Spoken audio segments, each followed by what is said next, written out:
Hey everyone, welcome back to the channel. Today we're getting ready for a frost that's coming, and I have a large basil that is spilling over the side of its raised garden bed. So we're going to take care of that, and while we're handling our basil, we might as well talk about how easy it is to grow and to store it for future use. Alright, let's get in here. Basil is one of the easiest herbs to grow, and it starts easy from seeds indoor if you want to get a jump on your spring garden. You don't need a huge garden. It does great in pots and containers. The plants like a lot of sun, rich soil, because we're trying to grow those leaves, and consistent water, not super wet soil. This is a Mediterranean herb. I recommend starting with sweet basil, Javanese. I've had good luck with Thai and holy basil as well. You want to make sure to stay on top of trimming the tops. This one grew super fast. It was really happy, and you can tell that it actually became woody and heavy, and that's why I'm using pruning shears to remove large chunks. And I just need to get this frost cover over this area. So I gotta get the trim back the basil plant so it can fit under the frost cloth. And during the season when it's growing, you also can pinch off the flowers to encourage more leaf growth.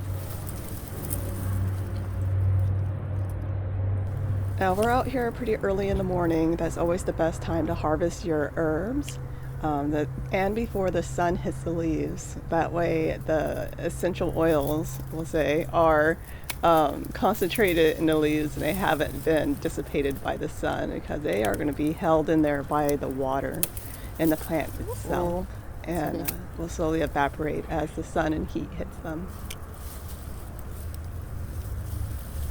Alright, so this is an abundant harvest.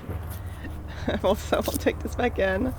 We have a few handfuls, and the plant is just fine. I like these small leaf varieties of basil. They're super flavorful and robust. You can tell we're like into winter, pre-frost, and it's still doing well. And this plant made it through our record hot summer.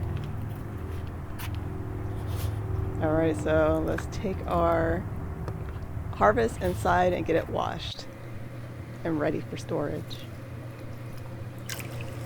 Okay, to clean our basil before freezing them, I put them in large pots of cool water, and I make sure they're submerged. I swish them around to get that stubborn residue off the leaves. It's been dry and dusty, and we've had wildfires in our area, and I want to get all of that off of our delicious basil. So after a few hours of soaking, our basil looks awesome, and this is the water I pulled it out of. So that's why we like to soak our basil and clean it thoroughly before storing. Next step is to gently air dry our basil leaves. So I covered the counter in paper towels, and am going to spread out our basil leaves all over. I'm going to try to get a single layer, and as I go, I'm just picking out any broken leaves, bruised leaves, diseased leaves, or anything that may reduce the storage life of our basil. We have quite a bit of basil here, so this is definitely going to be a patient still. This may take a few hours or even overnight to dry, but this is the most gentle method. And to speed things along, I went ahead and grabbed a dust fan to lightly blow air over the basil. I'm just coming into the kitchen periodically and turning the leaves just to make sure there isn't any pooling. They all have an opportunity to dry, and I'm going to leave this overnight. All right, so we let this dry under the fan last night, overnight. Okay, these are perfect. So I'm just going to remove the leaves and get them ready for processing. You do have the option of also drying them but they do lose a lot of flavor when you do that. So after a little bit of picking, we have a nice big bowl of basil, and let me tell you, it was very relaxing doing that. If you have some time, it's well rewarded. It looks tedious, but it's actually very relaxing. All right, so let's get these going. We're almost done.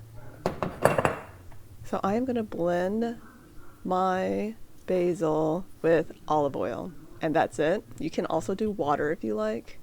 I like using olive oil because then I can just pop them directly into any recipe without diluting flavor or adding too much water, like if I'm already have a thickened sauce.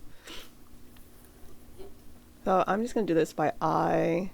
I'm just going to pour in enough to coat the leaves, and it's probably a half a cup. And really, you're just going to keep blending it until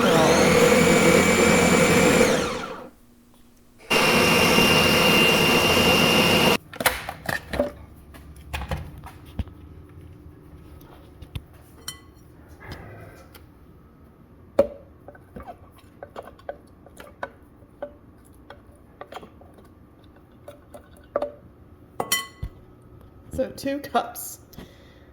And this bowl was, let's see, you can see on the bottom here, 88 ounces.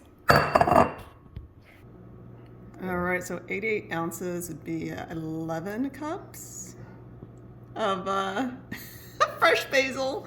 I'm gonna turn into 2 cups of our flavor bomb olive oil and basil flour. I'm gonna put these into ice cube trays and store in the freezer so we can just add it to any dish whenever we like.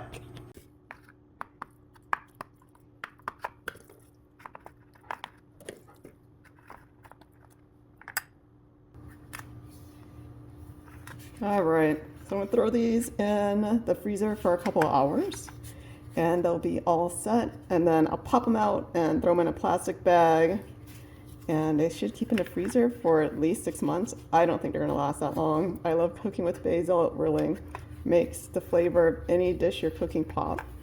Put these puppies away.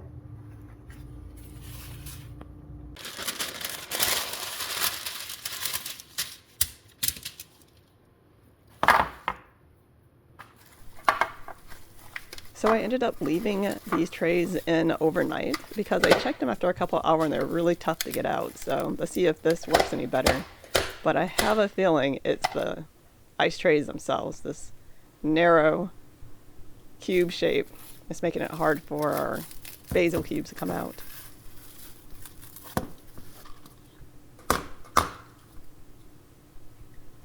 Oh yeah, about to get new ones. In the meantime, let's use this butter knife.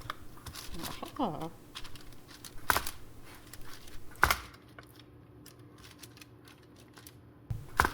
Oh yeah, that's way better. So yeah, it's totally the shape of the ice cube trays. So I'll just see if I can find some new ones that'll be easier to use. But it's a decent size. It's like the perfect size for adding to a dish. And you could use this as a base to make pesto. All right, so I have all of my frozen basil flavor bombs out of the ice cube tray. So I'm just gonna put them in carefully in this plastic bag. I want them to freeze separately, so I'm putting them in one layer, and then we'll put them in the freezer.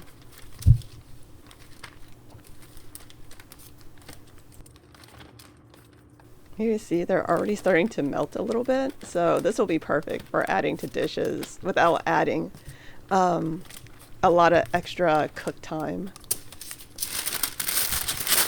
And it's extra pleasing knowing that you grew them yourself. So let's put this in a freezer overnight so they'll be separate and easy to use.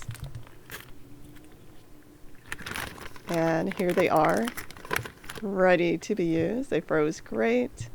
And I'm making a tomato white bean dish. Let's see how they break up here.